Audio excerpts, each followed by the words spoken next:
our headlines on this Monday afternoon, August 22nd. South Korea and the U.S. launched a large-scale military exercise on this Monday for the first time in years amid persistent provocations by North Korea. There has been a reshuffle at the top office for the first time since President Yoon entered office in May and includes new press and policy secretaries. Also, the Yoon administration is looking to rein in rising national debt by implementing stricter fiscal spending rules with details to be shared this month.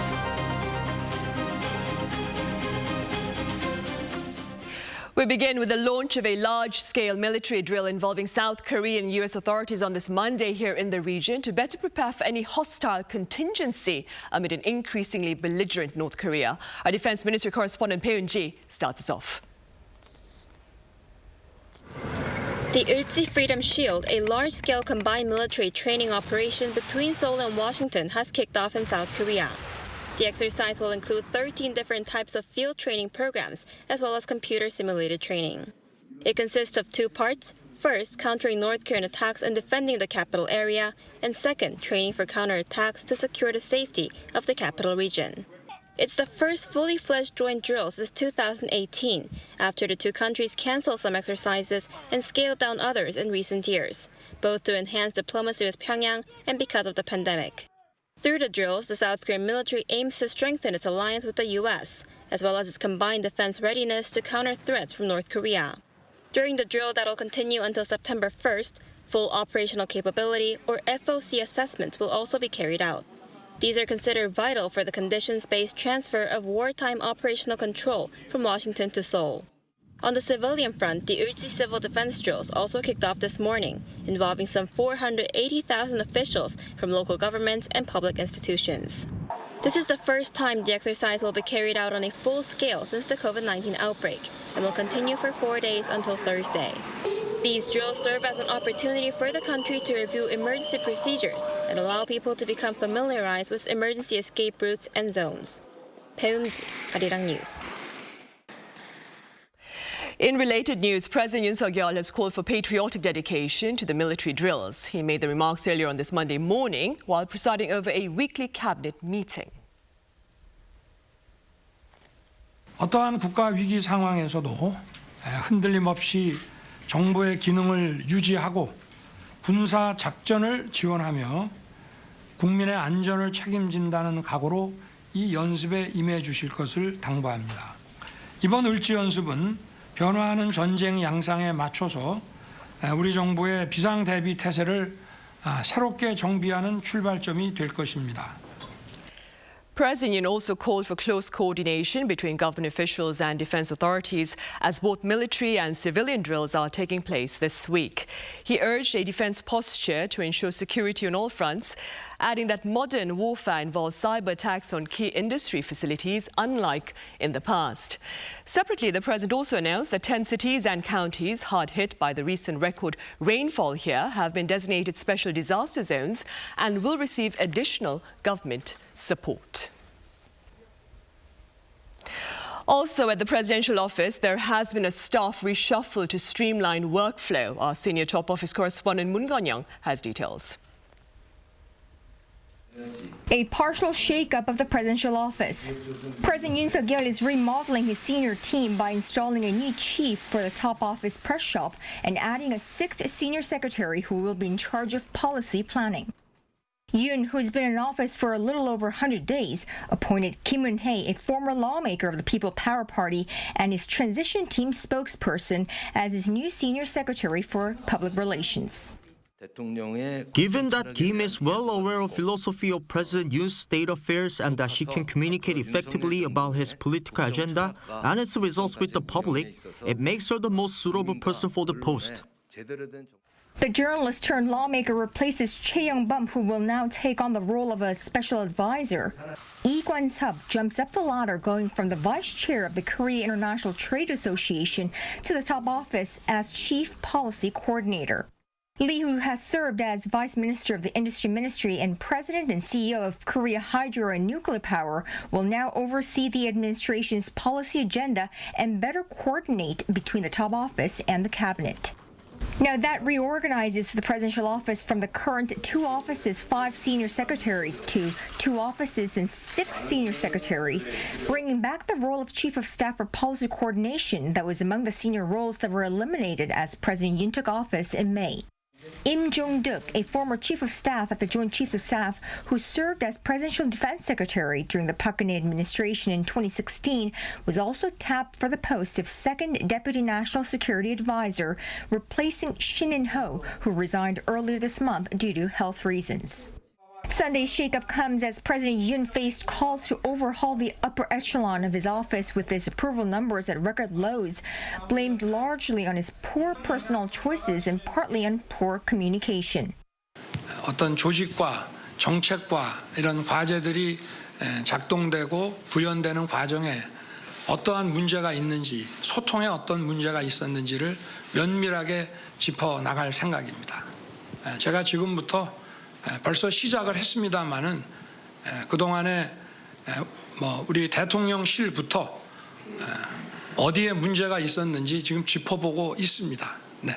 This may not be the first and the last shakeup in a while, as Yoon's top office says these aren't final, but that changes to the presidential staff remain organic. 문건영, Arirang News. Staying on the local front, relevant officials are looking to frame out a fiscal plan to keep in check rising government debt. Our Finance Ministry correspondent Om Ji-young explains. Amid concerns that South Korea's national debt could be getting out of control, the Yoon administration is to come up with stricter fiscal spending rules as early as this month.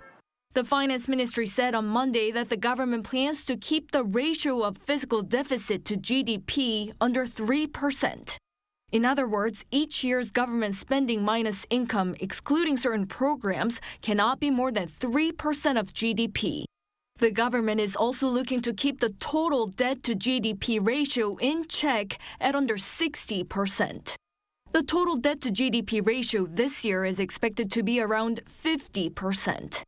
If either ratio exceeds its threshold, then the government is expected to make adjustments so that the other meets its target. But there will be exceptions to the fiscal rule in times of disaster or economic crisis. The Finance Ministry said it plans to announce details of next year's budget based on the new fiscal rule as early as this month and push for legislation enforcement. The ministry also unveiled a plan for the next 5 years to strengthen the financial effectiveness and efficiency of government projects. The budget for government projects will be adjusted depending on their performance evaluation results. Under the plan, when the performance evaluation comes out as insufficient, the budget for the project will be cut in the following year. Submitting a plan for improving the performance will be made mandatory for those projects where budgets cannot be adjusted. 10 essential projects which involve key policy measures and have a major impact on the public will be managed separately with extra care. The ministries will also share performance results for each project with the public in a way that's easy to understand. Om Ji-young, Arirang News. On the diplomatic front, this week, South Korea and neighboring China commemorate their 30th anniversary of ties. And in light of this occasion, we cover a 3-part series on their relationship. In this first coverage today, my colleague Kim Nami highlights Hallyu. 의사면 남친 없겠네요. 바빠서. 천성희 씨. 네? My Love from the Star, Descendants of the Sun, and the global hit Squid Game. It was never really a challenge for K-culture to steal the hearts of Chinese people. But jams like these became pie in the sky for people in China in 2016. That's when China slapped unofficial bans on all things Hallyu, following South Korea's decision to deploy a U.S. missile shield, also known as THAAD, within its borders. That meant no more South Korean content could be streamed or shown in China. The Cyberspace Administration of China even pressed ahead with the ban on K-pop fan accounts, insisting the move did not deliberately target Korean culture. After a gap of almost 6 years, South Korean dramas and movies re-entered the Chinese market late last year after being granted permission by Chinese authorities. But according to experts, this breakthrough does not mean a return to the good old days for Hallyu in China anytime soon. As the U.S.-China strategic competition intensifies, education on patriotic nationalism and ideological education has been strengthened. Such a limited access to South Korean content, however, did not stop many Chinese fans from adoring K-culture for free, despite it being illegal. I can choose and watch any drama on the internet. There are websites where everybody can re-watch, aren't there? In fact, China's consumption of Hallyu content is at its peak, especially as people stayed home under China's strict zero-COVID policy. People here watch Korean dramas and K-pop clips online all the time.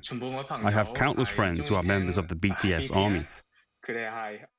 BTS fandom is possible because the music has not fallen victim to China's ban as much as other Korean content. The same applies to South Korea's digital comic industry, better known as webtoon, with webtoon movies and dramas pushing to pave sales inroads in China. The cultural clashes between the two countries may not be easy to untangle, given their origin in political conflict. But aside from the complex political tension, experts point to an urgent need for an industrial structure that serves the interests of both countries. A realistic solution would be discovering a sector and a structure where South Korea and China can newly cooperate and develop in social and cultural projects. In fact, a wide range of efforts are underway to boost ties in the culture sphere. 想在这里，我们要祝愿中韩两国的友谊越来越深厚，关系越来越好。 멋진 시간들을 만들어낼 거라고 생각하고 있습니다. 한중수교 30주년 축하합니다. But what's most essential, the expert added, is how vital it is to rekindle cultural exchange paralyzed by politics and the pandemic, and embraced and hearten the soft, friendly sentiment that exists between South Korean and Chinese people. 김다미, Arirang News. Right, and that ends the first half of the Daily Report. In the second half, we touch upon efforts to ensure clean and safe energy. Stay with us.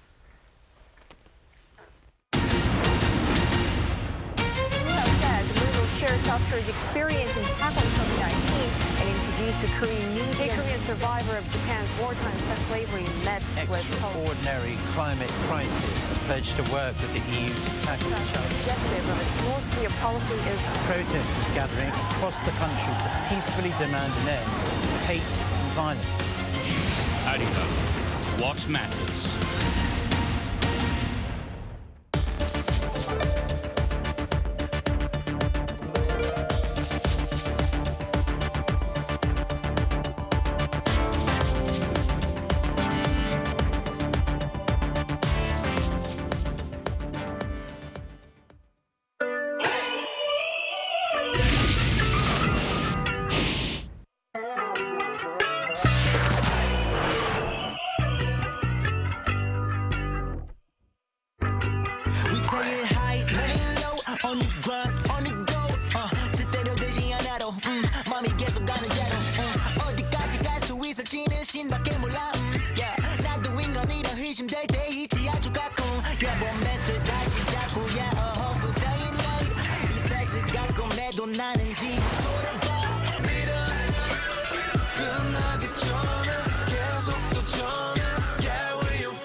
So good right now.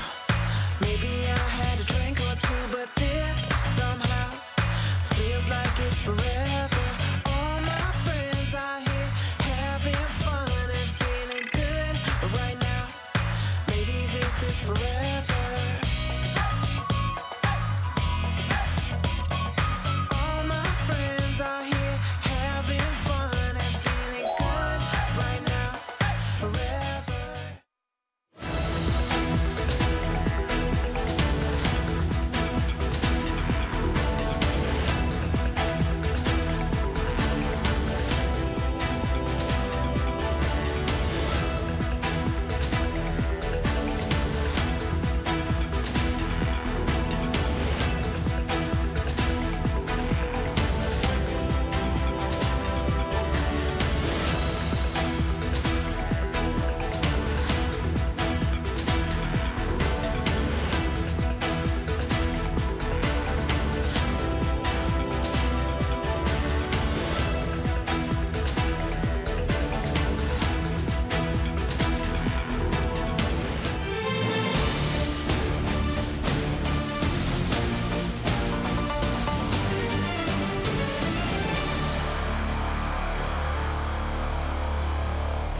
Welcome back. There has been growing interest in nuclear energy as the world seeks a transition away from coal energy. Accordingly, on Viewpoint today, we explore the prospects of small modular reactors with a panel of experts. I have Professor Chung Dong-wook from Chung University. Professor Chung, it's been a while. Welcome back. Yep, thank you for having me here. I also have Mr. Troels Schoenfeld, the head of Danish startup Seaborg, live on the line. It's a pleasure to have you with us, Mr. Schoenfeld. Thank you. It's a pleasure to participate.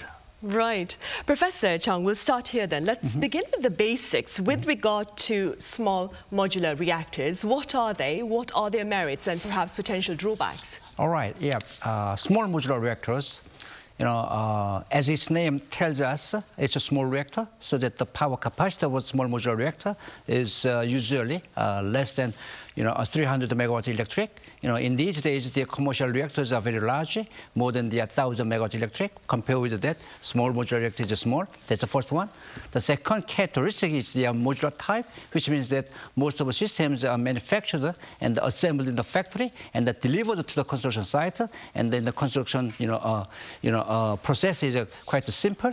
And furthermore, the merit of the SMR is that if you need the 500 megawatt electric power capacity, then you can assemble 5 modules of reactors if the reactor power is 100 megawatt electric, so that you could accommodate what you need using the SMR technology. The drawbacks of the SMR is still rather expensive, so that the challenges of SMR is that that's to prove the economics of its design. Yep. Right, I see. And against that backdrop, Mr. Schoenfeld, your startup has been developing a new generation of smaller nuclear power plants with priority placed on safety. Do you care to elaborate? Yes. So we are building a fundamentally new type of nuclear reactor, a molten salt reactor, where we have a fluoride salt. I actually brought a piece here. It looks like this. This is a rock in nature, and the nuclear process happens inside this rock in a molten stage when we heat it up. And this salt then captures these radioactive materials, so you get a very, very strong inherent safety. So you cannot have a large-scale release outside of the site itself. So we say that the accidents stay within the fence, and that is even the worst-case scenarios, which is acts of war or terrorism. So everything stays within the fence, and that's very good because then we can get to some of these developing countries that very much need nuclear power today. So that's what we're working on. Right. Professor Chung, staying with what Mr. Schoenfeld has just said, fears about terrorism targeting nuclear power stations are quite prevalent in modern society, especially given the situation over in Ukraine. And that being said, what are the risks of such a scenario with regard to small modular reactors, do you think? Well, if you're talking about the terrorist attacks, nuclear power plant basically include the consideration against the terrorist attack already, in the 9/11 attack, which happened in the year 2001 in the United States, after that, all the nuclear power plant was asked to prepare for the terrorist attack. The most severe one is the aircraft crash, using the aircraft and crashing the nuclear power plant. So that nuclear power plant, after that, nuclear power plant was asked to prepare such an event. They call it the flex safety guidelines, using the mobile equipment heavily. And the most important thing is that containment structure must be designed to endure such an attack from the aircraft crash. If you're talking about the Ukraine crisis in these days, that's the risk from the war. If you're talking about the risk from the war, nothing is perfect from the viewpoint of safety. If a missile attacks the nuclear power plant, of course it will cause the problems, hazard to the vicinity around the nuclear power plant. But think about the LNG, storage tank. If you rely on the gas power plant heavily, then you need a lot of the LNG tank, and missile attacks the LNG tank, then the explosion happens. Then compare with such a risk with the what happened in the nuclear power plant, then you need to have some balanced perspectives on the risks, then you can make a choice. Right. And moving forward, Mr. Schoenfeld, earlier this year, your company sealed a deal to work with South Korea, of course, on exports of floating nuclear power reactors. Do tell us a bit about this particular deal and perhaps your decision to work with this country. Yes, let me start a little bit in a different place. We are a company that is very focused at these developing countries where electricity demand is growing very fast. As these countries are coming out of poverty, they need a lot of energy. And if you look in Southeast Asia, these are regions with poor wind and poor solar conditions, so it's very hard to do this from renewable energy sources. So they absolutely need nuclear power. So we are building this as an export industry. And when you look around the world, you will see that Korea is one of the most impressive nuclear industries of the world, but also one of the most efficient and highly skilled maritime industries in the world. And we want to deploy these on barges so we can build them where we are good at building, which is in South Korea, and then export them to these developing countries. So it's a big export opportunity, and we're very happy to work with South Korea. Right. Meanwhile, Professor Chung, some pundits say that disposal that is of nuclear waste remains a concern. What do you say? Well, that's right. You know, the SMR, I don't think that's going to be a solution to the high-level radioactive waste, which is the spent nuclear fuel, because the current generation of SMR is based on the same technology which is used in the currently existing nuclear power plant, because they are using the water as the energy transfer materials. But in the fourth generation reactors, which is being developed by the CVOG, the molten salt reactor, which is being developed by the CVOG, is one of the fourth generation reactor, we call it. And such reactor systems could be a solution to the a high-level radioactive waste, because it can transmute long-lived high-level radioactive materials. That's why European Union's taxonomy emphasize that investment on the fourth generation reactors. And then let me talk about the risks from the spent fuel, nuclear spent fuel. You're talking about there is some risks from nuclear spent fuel, and then that's going to be some hurdles to the SMRs.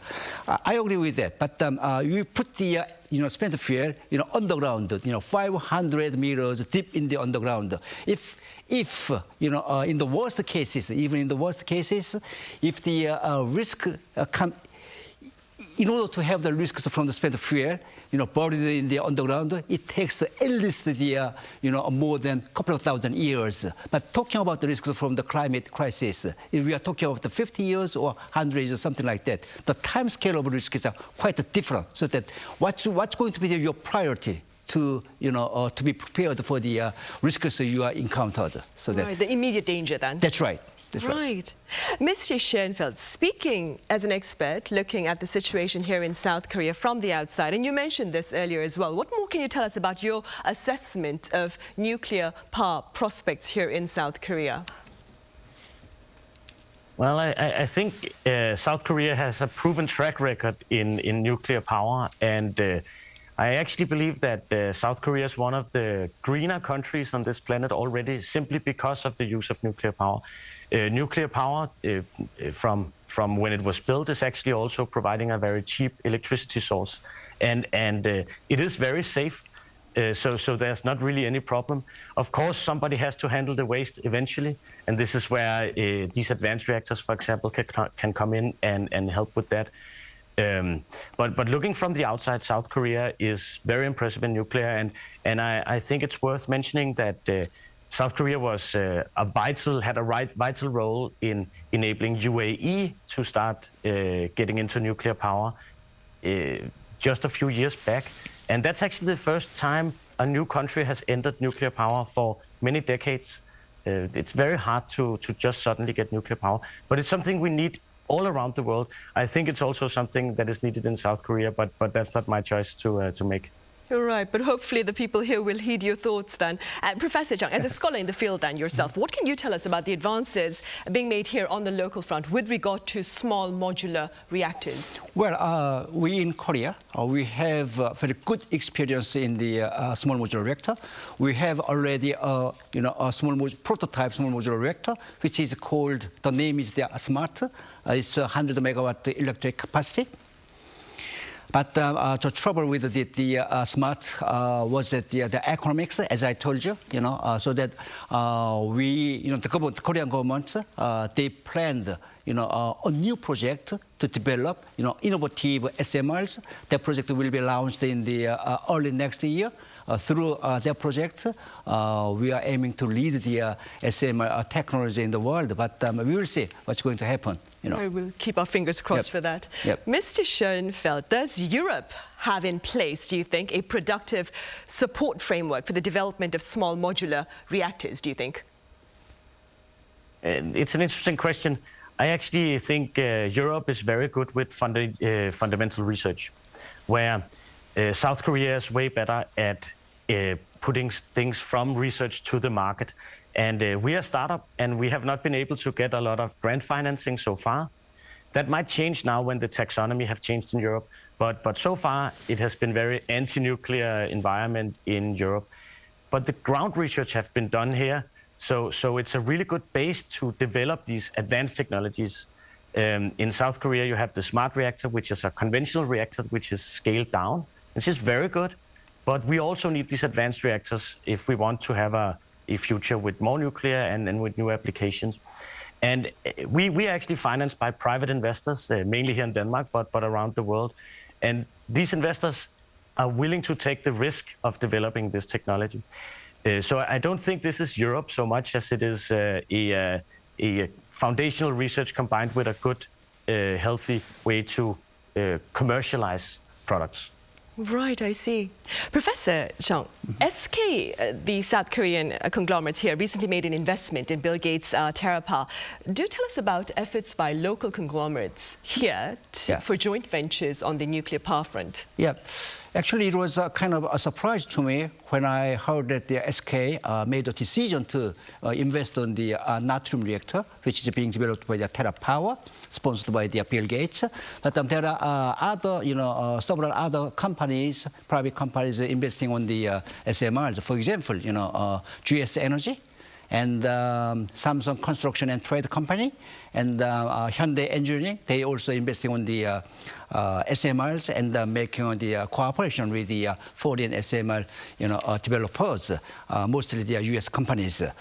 And I hope that they're going to make the investment and cooperating with our own Korean design too in some time future, because we are now starting the developing our own designs. And the reason I think that why they are investing in the foreign companies for SMR development is that they are looking those SMRs as a future business opportunities. Looking at the carbon neutrality, which is coming to us by year 2050, then there are few choices only few choices, and among the choices that they can have, SMR is probably the most promising. That's why they made such a decision.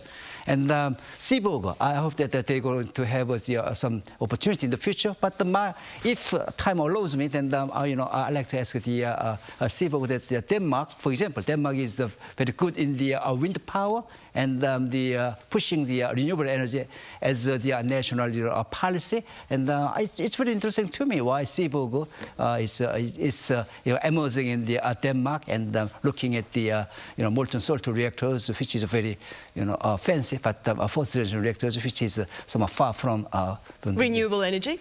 And far from the current, frontline, SMRs. Yeah. Right. Maybe we should take this opportunity to ask Mr. Schoenfeld on his thoughts regarding that. What is your answer, Mr. Schoenfeld? I don't think one excludes the other. I really think that nuclear power and wind goes very well hand in hand. There are regions of this world where the wind is very good. In Denmark, we actually have the North Sea, where we have almost constant wind. It's almost perfect condition for wind power. And of course, we should build wind turbines there because it's the cheapest energy in that region. In other regions, they have hydropower. In some regions, they have good solar. All of these resources should be exploited. We are talking here about global warming. We need to decarbonize. We have been looking at more and more carbon coming into the atmosphere for a long time. We really, really need to start working on this. And I don't think we can spare any expense. We need all the different power sources. In the regions where we can build wind cheaply, we should do that. In the regions where we cannot build wind and solar, we should build nuclear. Fortunately for us, that's most of the world where wind and solar is not the best energy source. But I don't think one excludes the other. Right. And Mr. Schoenfeld, let's end with perhaps a few words then on the future of small modular reactors as we seek a sustainable future. Yes. Well, we absolutely need it on this planet, so we have to solve this problem. But I also think it's become more and more clear that this is a technology that's coming. In Seaborg Technologies, we now are more than 100 people. I think we are 130 people now working on this. We have very large partners such as Samsung, which we are very proud of, and really good collaboration there. So we are moving forward very fast. But you also see TerraPower getting a big investment, and there are many others around the world. I think right now it's not a question of if these advanced small modular reactors are coming. It's a matter of who will succeed, because it's not an easy challenge to solve, and there are many different approaches, and not all of them will work. So it's a matter of who will succeed and who will be behind those winners. Right, and staying with that then, Professor Chung, perhaps we could end with your words on the future of small modular reactors here in the country, and perhaps a better support framework for such efforts to that end. Well, the future of small modular reactors, well, in order to make the carbon neutrality, renewable energy comes first, but the renewable energy, it has intrinsic vulnerability, which is the intermittency. So that in order to make up that weakness, it needs a partner. The partner should be nuclear. Other than that, we don't have any other choices. In the previous years, people think about using the gas power, but the gas power generation it makes the greenhouse gas, so that nuclear energy should be combined with the renewable. That's going to be a solution. If you think that way, then SMR will be a key in the future. Yep. Right, to ease our carbon footprints then. That's right. All right, Professor Chung from Chung University, thank you very much for your time and your thoughts. And Mr. Troll Schoenfeld at Seaborg, thank you very much for your insights early this morning there where you are in England, in Copenhagen, of course. Yeah. Thank you.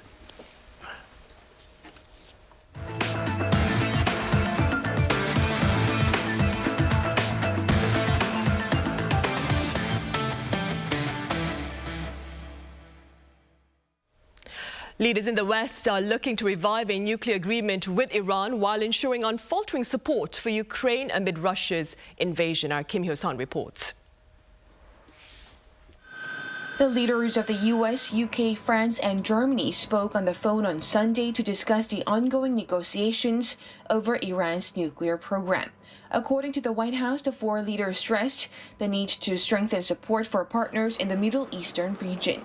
They also called for the need for joint efforts to deter and constrain Tehran's destabilizing regional activities. Earlier last week, Washington and the European Union said they were studying Tehran's response to what the EU has called its, quote, final proposal to revive the 2015 Iran nuclear deal. Failure to come to an agreement on the nuclear deal could raise the risk of a regional war, with Israel vowing military action against Iran if diplomacy fails to prevent Tehran from developing a nuclear weapons capability. Tehran, which has long denied having such ambitions, has warned of a, quote, crushing response to any Israeli attack. During their phone conversation, the Western leaders also called for a, quote, quick visit to the Russian-occupied Zaporizhzhia nuclear plant in Ukraine by independent inspectors of the International Atomic Energy Agency. The four leaders also agreed that support for Ukraine in its defense against Russian aggression would be sustained.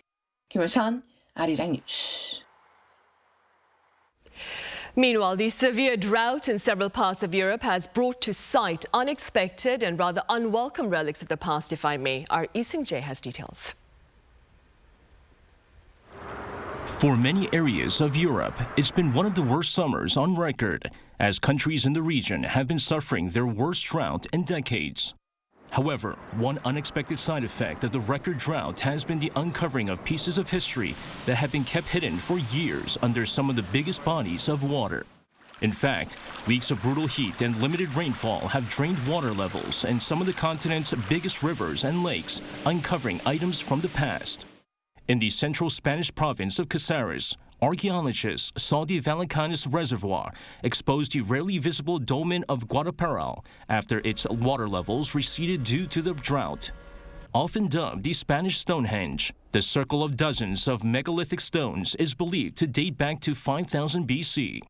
Similarly, in Germany, the low rainfall has unveiled submerged boulders with decades-old dates carved into them in River Rhine, also known as hunger stones. However, the appearance of the hunger stones is not welcome news for the Germans, as they see it as a warning and reminder of the hardships people faced during former droughts. Earlier this month, Italy, which is seeing its worst drought in 70 years, saw the River Po dry up, uncovering a World War II-era bomb. The Italian army was called in to carry out a controlled detonation, while other bombs were also uncovered in different parts of the country. Experts fear that while some artifacts have been a joyous discovery, many such as World War II-era bombs may pose a danger to ships that are still moving through the rivers and lakes despite the low water levels. Lee Seung-jae, Arirang News. In other news, convenience stores here are actively working to promptly usher in an era of drone delivery service. Arirang's Shin Ha-young has more on their efforts and a look at the related legislative tasks that lie ahead. Here in this convenience store, a basket of items is on the way to the drone station for delivery. 7-Eleven is one of the convenience store chains leading the commercialization of drones in South Korea with their drone delivery service. This is an autonomous drone with its destination preset to this pension. And when using this drone delivery service, it only takes about 3 minutes to get what you have ordered from the convenience store, which is about 1 kilometer from here. Behind the prompt delivery is a control tower where the whole process is carefully monitored from flight path to emergency situations. The service comes as delivery to mountainous areas often proves to be difficult or troublesome. It's difficult for people in mountainous areas or isolated regions to use online delivery services. That's why we plan to provide drone delivery for those customers. And as the company expected, the customers were satisfied with their service. People order as many as 10 items during weekends. It's helpful, especially for those who can't drive after drinking. I've ordered ice cream and it didn't melt as it only took a few minutes to be delivered. Other convenience store chains are also either making preparations or have already kicked off their own drone delivery service. As a result, drones flying around South Korea could become a familiar sight in just a few years. According to the Ministry of Land, Infrastructure and Transport, the country's drone market has been growing rapidly and is expected to hit 800 billion Korean won or just over $600 million by 2024. Meanwhile, retail giants in the U.S. like Walmart and Amazon have already put drones to work. Then what about South Korea's drone industry? Is it ready to be commercialized? One executive from a drone company points out that regulations need to be improved first. Drone companies have been in discussion with the government about the direction of policy making, such as allowing the drone companies to expand the drone delivery business to cities. However, in terms of speed, there is a gap between the nation's legislation and the technology's development. In the meantime, the government announced that it will provide guidelines for drone delivery during the second half of this year. A bill regarding flying taxis will be submitted by the end of August, with that service aiming to start by 2025. The country is also enhancing its technological competitiveness by promoting joint R&D between multiple ministries. One expert says the drone industry is expected to develop further if the government deals with institutional factors. In urban areas, there are safety issues and not enough tests are conducted regarding the radio wave environment, which is easily interfered with. If the government addresses these issues, the drone industry can develop further. He added that the cost of drones is another factor that needs to be addressed, as the price may be outside the reach of small businesses that wish to use them. Shin Ha-young, Arirang News. Meanwhile, as part of efforts to ease the burden on purse strings, a growing number of holidaymakers are choosing to spend their vacations within rural settings, indulging in traditional practices. Our Choi Min-jung got a first-hand experience. Mountains, traditional houses, fire pits used in the olden days. This place out in nature is the current go-to vacation spot in South Korea. With airfare and hotel fees soaring, people have turned to cheaper vacation options this summer. This round-trip flight to Hawaii during the peak vacation season cost more than $1,400 per person. A night at a 4-star hotel at one of South Korea's most popular tourist destinations, Busan, cost over $320. But a night in the countryside is much cheaper at less than $200. We came here because of the price. It's much cheaper than flight tickets. Hotels are so expensive nowadays, so we thought this place had more merit. A recent study shows that a trip to the countryside has become far more popular this year. In 2020, only 20% of the public was interested in traveling to rural areas. But this year, the figure jumped to 80%. It's not just the lower priced accommodations that make it a cheaper vacation. There are also lots of other things people could do without spending much money. People can cool off from the summer heat at a stream nearby and also enjoy some barbecue using traditional cooking methods. Unlike other places, people can grill pork belly on traditional pot lids. I think this is what also attracts many people.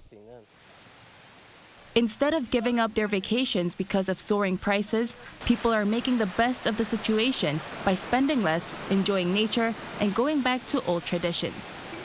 Choi Min-jung, Arirang News. A Spanish choir dressed in Korean attire singing Arirang and more. Now that is the gist of this group of special vocalists from beyond our borders. Our Song Yoo-jun has more on their intriguing initiative. Promoting Korea by singing in Korean. That's what the Grupo Vocal Millennium, or the Spain Millennium Choir, has been doing for the past 23 years. It's the only foreign professional choir in the world that performs Korean folk songs, such as Arirang, while wearing the Korean traditional hanbok. They're currently on tour here in South Korea. And I got the chance to meet them in person at one of their concerts in Seoul. Maestro Im Jae-sik was the one who started this journey. I joined a choir in Madrid in 1985, and one of my colleagues asked me to recommend a song she could sing. I suggested my mother's favorite Korean song to her, and she was amazing at it. As I always wanted to promote Korean songs to the world, this made me think that I could do that by teaching professional vocalists to sing Korean songs. After 15 years of effort, Im finally launched the choir in 1999. It's now made up of 25 professional vocalists selected from the RTV choir, one of the most prestigious choirs in Spain. Although based thousands of kilometers away, Grupo Vocal Millennium regularly performs in South Korea and has done so since 2001. There is a special reason behind this. Sadly, Korean folk songs are being forgotten and neglected in their home country. They cannot exist without the continuous interest and support from Koreans. Through our performance, I want Koreans to realize how beautiful their songs are and cherish them going forward. The choir also has been serving as a bridge linking South Korea and Spain. Whenever I perform in Korea, I'm so grateful because I can feel that the Korean audience are emotionally connecting with us. It's like our two countries are exchanging each other's feelings. Grupo Vocal Millennium's tour this year will take them across the country until August 24th. Those interested can find more information on the choir's official website. Song Yoo-jin, Arirang News.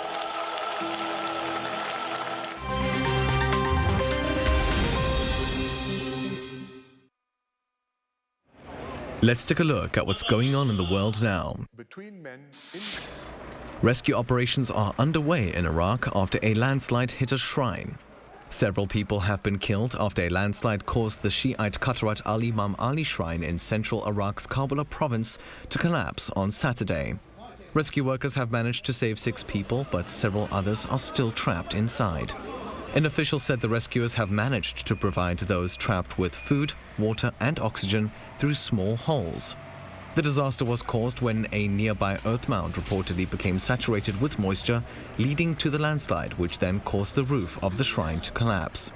It comes as worshippers have begun gathering at sites to commemorate Muharram, the first holy month of the Islamic calendar. South Africa saw the coronation of a new Zulu king over the weekend. Thousands gathered at the Zulu Royal Palace in Nongoma on Saturday to watch 47-year-old Mzizulu Zulu ascend to his late father's throne. Although the throne has no executive power in the country, it has symbolic and traditional importance to the more than 11 million Zulu people in South Africa. The coronation has been overshadowed by a family dispute over succession rights, but appeals made to a local court to stop proceedings were struck down, allowing the ceremony to go ahead. Singapore's law banning sex between men is set to be repealed. The country's Prime Minister Lee Hsien Loong announced this on Sunday during an annual nationwide address. Lee said Singapore will do away with the colonial-era law called Section 377A, though he did not specify when. The Prime Minister said that, quote, sex between consenting men should not be criminalized. But despite the planned repeal, the Prime Minister said that same-sex marriage will remain illegal.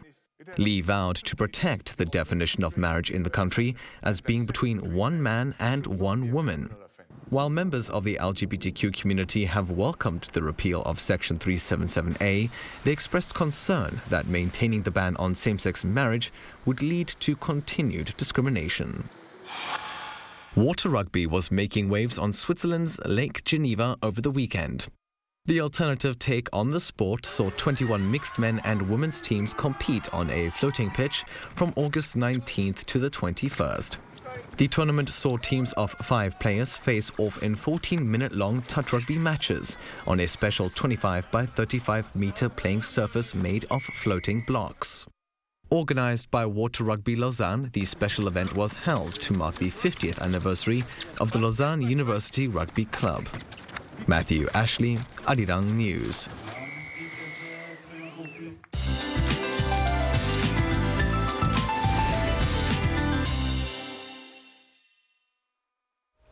Good Monday afternoon. Another day with high temperatures. The mercury is hitting 30 degrees in Seoul, and that is 2 degrees lower than yesterday, but still quite hot and muggy.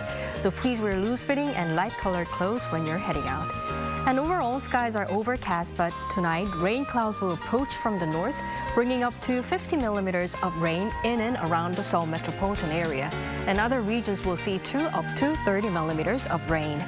Rain is expected to be on and off until Wednesday morning in southern regions, so bring your umbrella and always monitor your local weather forecast. Now, heat alerts are in place, almost enveloping the whole country. Highs are above 30 degrees in almost all regions. Also, factor in a high UV index and put on your sunscreen. Bring your parasol or sunglasses when you go out, might be an option too. And as we head into the later part of this week, high temperatures will come down. Then a temperature swing is about to set in as we approach the transition between seasons. Now, let's take a look at the worldwide weather conditions.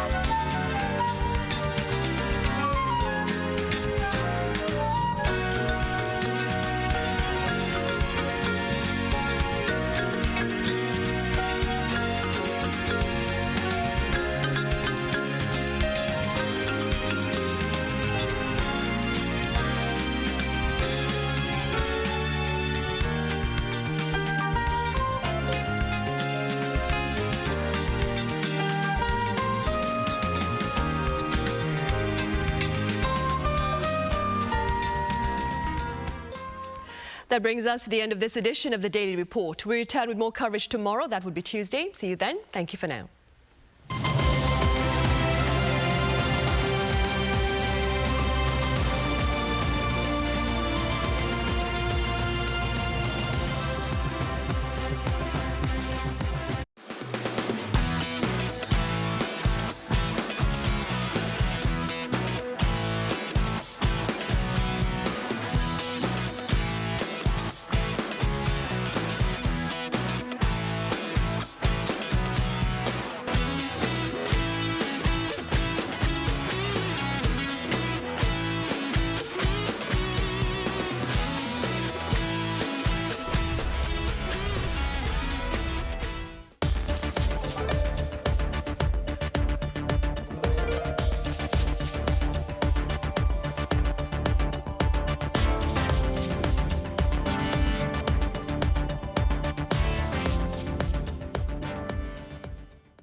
An electronic message in your mailbox.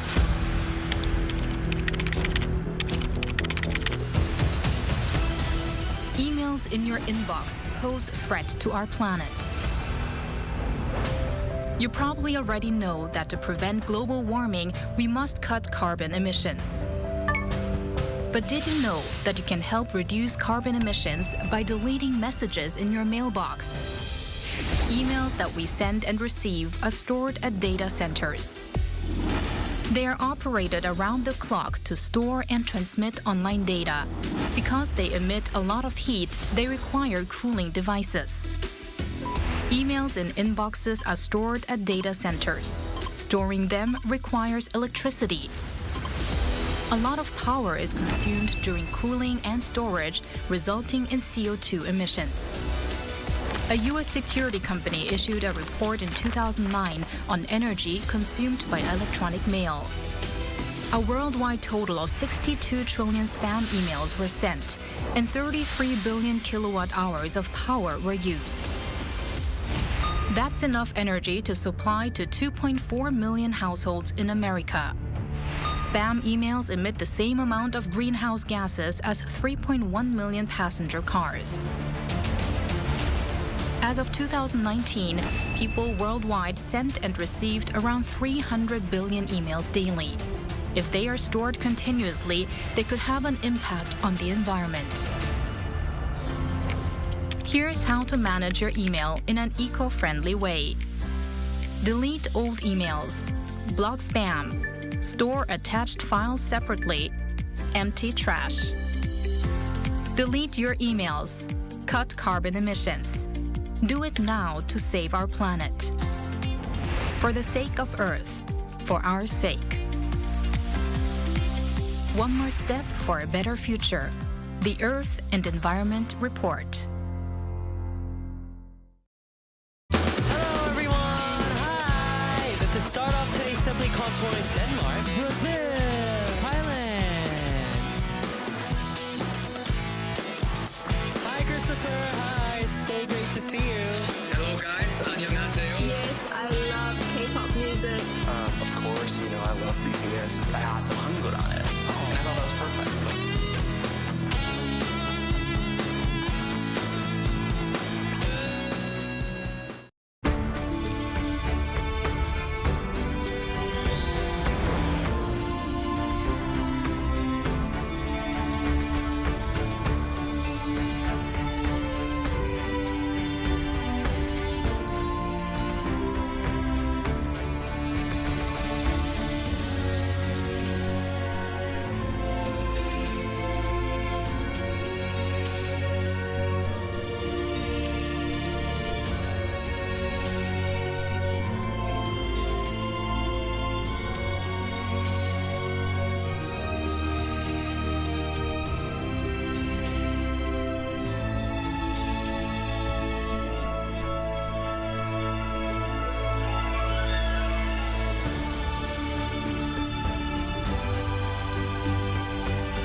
넘어서야 할 것들.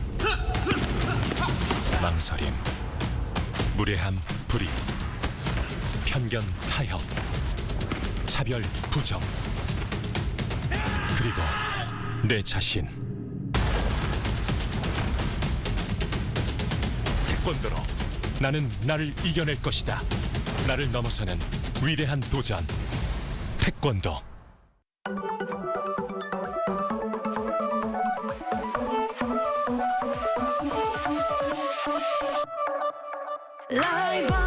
It's time to show 남녀노소 상관